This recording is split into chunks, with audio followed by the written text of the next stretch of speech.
We greet our friends everywhere with Chapter 9 of The Monk of Wittenberg, the story of Martin Luther. This is another in the series, Stories of Great Christians, and is brought to you by the Moody Bible Institute of Chicago.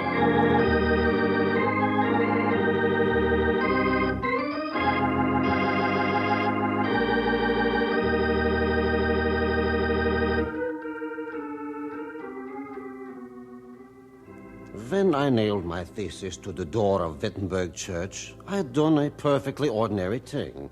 Any educated man who wished to debate on a subject would state his position and invite discussion, just as I did that day. The Dominican preacher, Tetzel, had made outrageous claims for the indulgences he was selling. People everywhere enthusiastically accepted his false teachings. Even my own congregation had been led astray. The wrong that Tetzel was inflicting upon the people and the church weighed terribly upon me. In order to protest more publicly against what was being done in the name of the church, I posted my paper against indulgences, hoping for an open debate at the university the next day. No one came, but the content of my writing was on many lips in Wittenberg, and within 2 weeks, all of Germany had heard of my action. Such publicity was hard enough to believe. To understand it was impossible. The reaction was like an earthquake, sudden, unexpected, and it seemed to split Germany in two.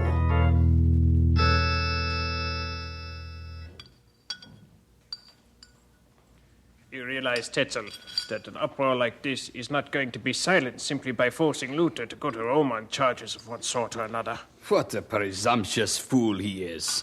Even his friends and admirers from abroad have grown timid in their praise since the issue has reached Rome. But reports have it that the Holy Father has remarked that the Fuhrer is a mere monkish squabble, and that he is not concerned in meddling with it. What good will it do to get Luther summoned to Rome if Pope Leo does not realize the seriousness of what Luther is doing? When the Pope learns that all the princes in Germany are at one another's throats over the right or wrong of indulgences, and that the peasants are in turmoil, some so bold that they even take sides against the landowners, he may realize that the matter is a little more than rivalry between the Dominican and the Augustinian orders. Did you ever stop to think that an attack against the indulgence ordained by the Pope is an attack against the Pope himself? Of course. So that is how you will do it. That is how I have done it, brother. The Inquisitor in Rome is fascinated. I should have known you well enough to stop worrying. More wine, brother? You should have known that the church is mightier than one hot-headed monk with a crusader complex.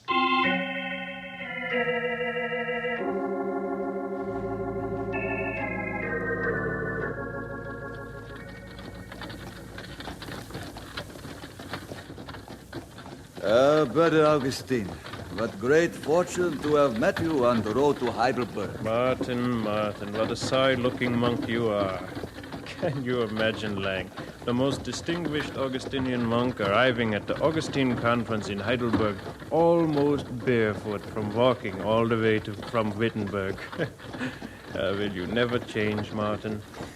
I spent all my money on indulgences and have been walking such a distance for penance. It is good to sit down. Tetzel has been making your name odious throughout Germany. I'm often concerned about your safety, Martin. The brothers jibe me for saying so often, where will it all end? Oh, my old friend, I am not in the least afraid, either for my name or my life. My enemies are so ignorant of human and divine things that there is a disgrace to have to fight against them. I listen to their abuse with joy. If they did not curse me, we would not be so firmly assured that the cause I have undertaken is that of God himself. You will have excellent opportunity to vindicate yourself at the Augustinian Assembly in Heidelberg.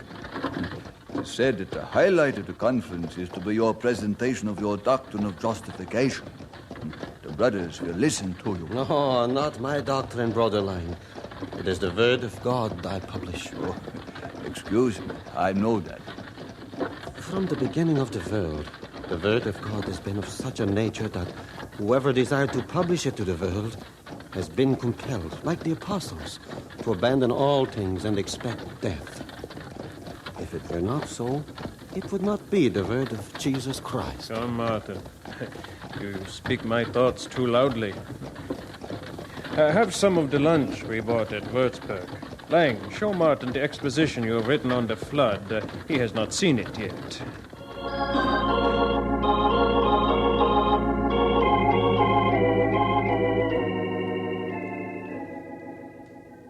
When I arrived in Heidelberg, I discovered that professors, students, courtiers, even citizens came in crowds to hear the disposition I had prepared.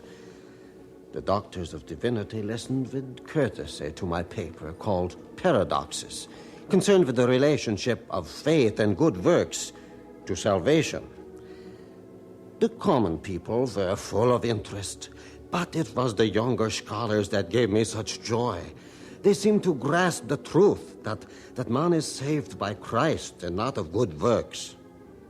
Some of these younger men began teaching their students what I had taught them, and I felt that at last the fire that started in Wittenberg was beginning to spread. Even though I knew that the Pope had ordered a commission to investigate my teachings, I returned to the university at Wittenberg with a lighter heart.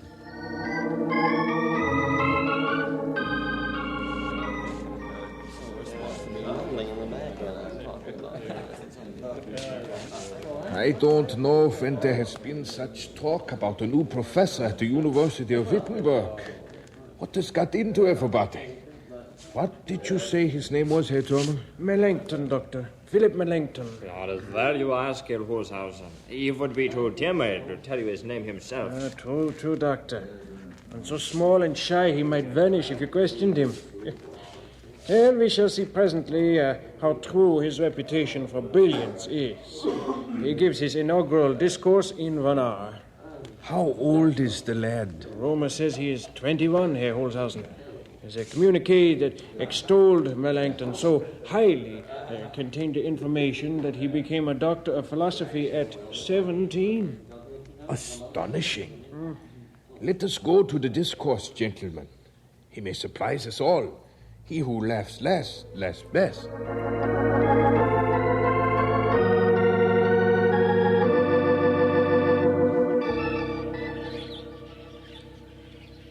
Pardon me, Dr. Melanchthon, I hesitate to disturb your thought, but I must tell you that your discourse today was magnificent.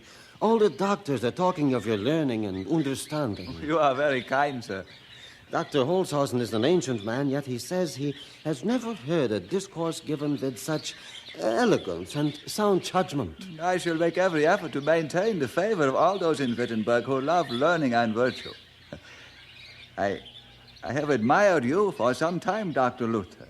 I have followed your adventurous writings carefully. I, too, love the Word of God and study it constantly. Then we shall be friends.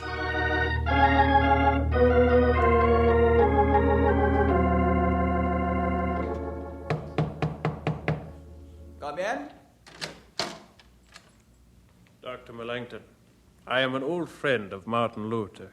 May I talk with you for a few minutes? My name is Jan van Stoppitz. Oh, do come in, sir. You are far more than his friend.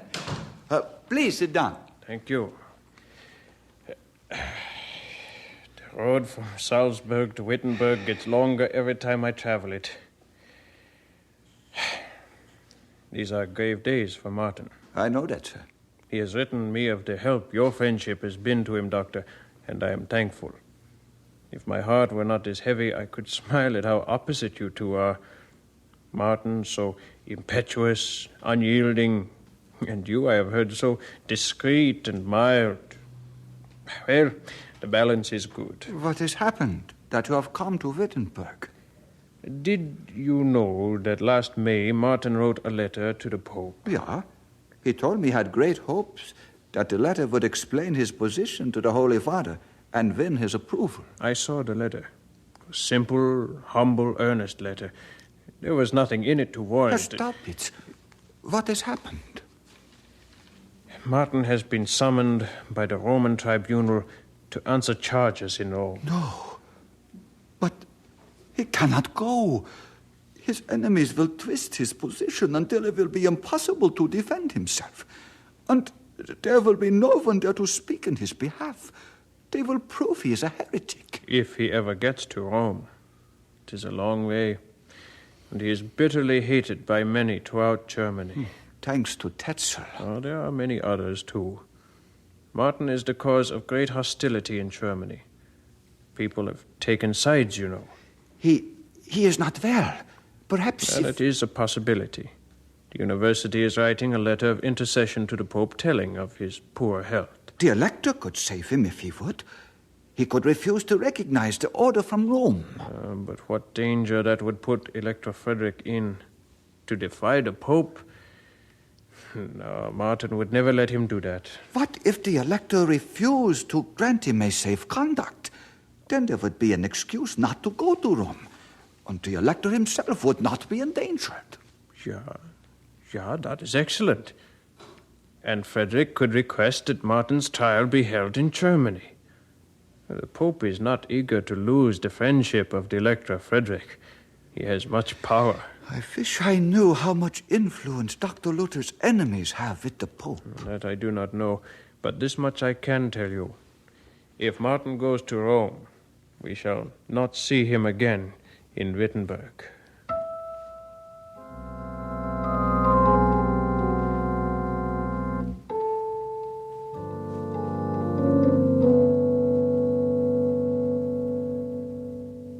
The heretic Martin Luther doesn't know how much he owes to the Roman legate in Germany, de Vial.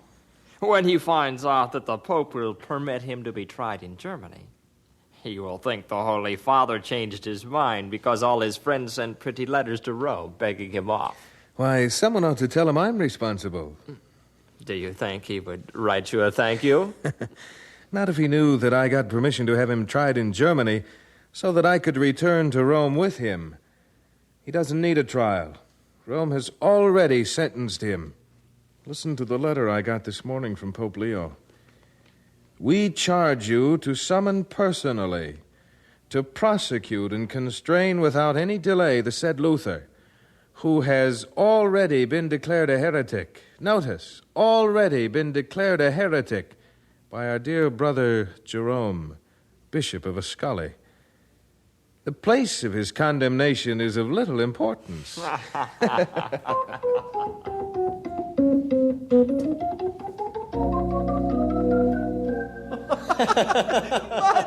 Martin, what wonderful news! Oh, is it possible? Oh, God be thanked. The elector notifying the university that the Holy Father has given permission for you to be tried in Germany.